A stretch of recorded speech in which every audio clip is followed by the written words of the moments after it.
السلام عليكم. احكي لنا اليوم على بولقيس عمرو الجازية وحكايته مع السراقين اللي جاو رايحين يسرقوا بيهوبي الشيخ سي احمد وحكمهم.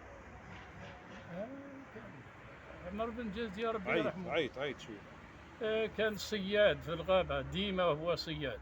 اه ولا كاين واحد لعل كيشيشي باللي راهي كاينة حاجة، روح دار المكحلة في صدرو ويمشي من شجرة لشجرة، ثلث تراسة ها وين يقبروا في الشيان تاع الشيخ سي احمد باش سرقوهم. السمشة تمسات إذا يقبروا في الشيان تاع الشيخ سي احمد.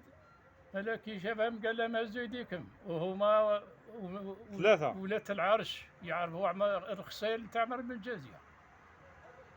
قال لهم هزوا يديكم يا عطاين امشيو قدامي، وكان من يتحرك والله غنزرعوا.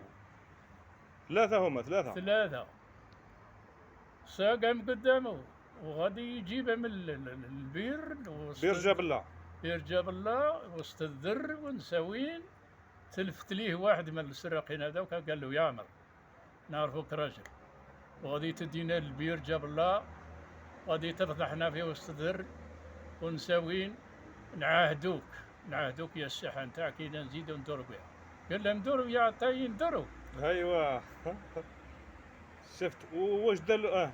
اسمع به الشيخ سي احمد يشتي يعز مغربا، يقدر عليها رب العالمين بالموت نتاع سعد، دا تودوا للسجون الحبس.